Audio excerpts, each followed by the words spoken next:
oli omwana oyo Dr. Onowema Hilda naye alina ebyo bwe bityo omwaka guno nga gutandika maama nabadde ntunulira olugambo lwe twakola mu mwaka guno ng'ennaku z'omwezi lumu kati nga bye twayogera byonna omwaka bwe tusuubira nyabo guno omwaka ate baddayo nze mbabuulira tewetaaga na kugamba nti nno mukuliko omwaka gusooka kuggwako omwaka guno muguleke gye tugenda okusinza byolabye Italy gye tugenda oyinza okugamba nti buli buyinza okuba bwe buti anti kati tugenda kuva eno ne covid tumuyingize muli kati oba olina okukola amazima amangu nnyo okwekuuma covid kiyinza okubanga fireworks kati simanyi twetaaga zikuba misana twetaaga zikuba kiro twetaaga zikola ki kubanga kafyu saawa 3 omwaka gwera saawa 6 awo simanyi kyetuyinza kukola naye bannange amanya Josephat Sagwira his excellence anti mbadde sinababuuzaako mbalamusizza ennaku enkulu nga tunatuuka ntobozi namanaku nkulu muganda wange bazze ababeera erungujja kitunzi mumanyi bulungi yafiiriddwa nazaala wakuziika leero empala ku lw'entebe nazaala Gertrude nno muganda wange tubeera mu kibiina kyaffe kyanateete twezimbe development association kaakati mukyala Nkalubo munateeta awo yakola ku nsonga z'okuta mukyala Peter Nkalubo kyo wekitegedde ate nemwagamba ebibiina kwekwegattaga eki gemaanyi nvaako ensimbi ezo mpozi nga bannamawulire nange mu mutima gwange ebyatuuse ku Ashirafu Kasiri yalabbi Ashirafu Kasiri Ashirafu ekisinga okunkola obubi mutwe kujjukira Ashirafu nti Ashirafu nga tukolone ku New Vision Ashirafu yava n'agenda yeekozeseka gy'abadde akola ne Bobi Wine Ashirafu naye at least ajja kutereera katumusabire omanyi kituuka ku munnamawulire naawe owulira muli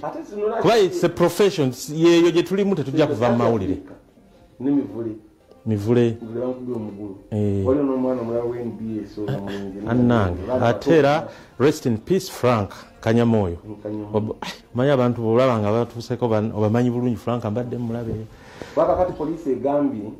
nti eri mu kunoonyereza abamanyi bonna ekyatuuse bagende bagibuulire okay naye era Christmas yabadde yakimpooze nga bw'omanyi covid bangi bakutte embeera y'okwesigalirako ewaka weewaawo nga abantu bangi bagenze nnyo mu kyalo nti mu Kampala eringa enkalu temulijja nyabo ng'oyinza kiraba wabaddewo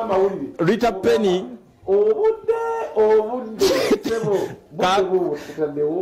twala erisiraagi ekindika ebivuluulira Rita Penny ne Don Doris mbatumidde babadde n'ekivulu kyabwe ky'abantu 4 kivulu ky'abantu 4 Rita Penny bali basente yoku tujja kiraga ndowooza kivulu kyabwe ebivulu abakubanga ebivulu ebyamaanyi nnyo sebo South Africa kati omanyi biri ebyakasirye ne Franka bye twogeddeko ebyabaddewo kati eggulo buli kisi celeb ateekawo ekintu nti bannange nze nimmera nga bakkakoyo nga bavumye spice nga spice dana bannange muvuma waati bambi yagenze South Africa kubira nti eri South Africa byebivulu bikola kakati atuuka statute omukyalo ateekawo ezo yamutwala ate waliwo n'omulala Faruku kati ne batabuka ne bateeka ebivulu ate same time same day somewhere ebimu nebikasazibwamu ng'ate mbu ebimu yali tabimanyi ne manager Roger nga batuuka kati n'apostinga ng'akaayana n'apostinga ali ku kimero nga bw'okimanyi ekya Christmas nyabo tuli mu struggle gw'otugamba bino oyo nno bakale Shiba yafulumiza oluyimba lw'empiki awoza abantu bankwe bannange bandiddemu olukwe nyabo era muwuliriza akayimba kano 2021 oyo ate ateeka otujja otya ku mulamwa simanyi oli muwendule mpozi abayise mu nnaku nga bali bulungi onyango Gareth kati anti oyo ali mulavu ne Omumbe Jenkins so officially biri bintu tugambe tutya kakati onyango yagenze ng'atuuka mu lubiri yoli ali emabega wa Ssaabasajja yagenze nga yoyo Ssaabasajja pe 2021 okitegedde Ssemakokiro nga wakula misinde yono n'abagereka gwakutte ku kibegabega ku mukono ogwa kkono ali mu mujozi gwa green oli Onyango naye nkinze ekifaananyi takirimu ye oli mu Mbejja Nassolo ono Kiweewa Junju nkipya tukutuku kyati kya Christmas owai ono omusajja ekintu agenza anti ono gundi wizi eyayimba Tumbiza sound kati n'abantu bakifula Duumula sound Tumbiza edda atuli mbyalo simanyi gwe gomba mwaga neferi mu kyalo namugenda ku luzi waliwo omuzannyo gw'abaana abato ogwa Tumbiza leero yeyanjibwa ku Uganda Communications Commission ebugoloobi olw'oluyimba olwo lwebagamba nti lulaga abantu nti covid taliyo so nti yennyonnyoleko ku ebyo bwe bityo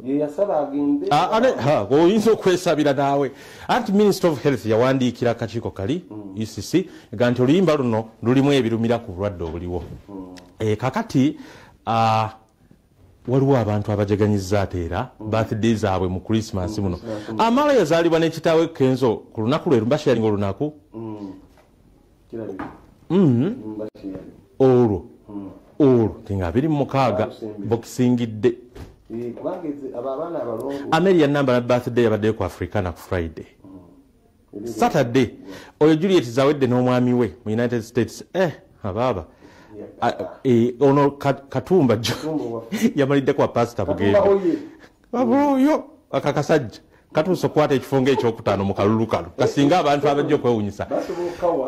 kati nga bwe tusiibula ne Donizera yabadde ne birthday y'omwana we mu myaka 13 omwana ono gwogenda okulaba oyo wa myaka 13 oyo muwala oyo hot pink skirt yabadde si myaka 13 omwana mu America emyaka gisoboka oyo 13 naye bw'omulaba abanga omukazi omukulu ayi gundi ono mubadde bayita kasiragi totudde Donizera yona ono kati Donizera yono ali mu bula kino ekyana ekito kyolabye Donizera kyaleze kyekisembayo kyekiwala ekito eyoyo kiri ekirenzi kyolaba kyekino kyebajjako big eye tugambye nti bakimujjaka kyakayanira nti kiki oli omugala kyaga nti nedda taata waakyo we Michigan mu United States of America yeyo pate yabadde ku Speak Apartments kati ndooza katusiibule Sirage tubalekere ebyo ebya Donizera sekyo baliwo byakoze nga bamisana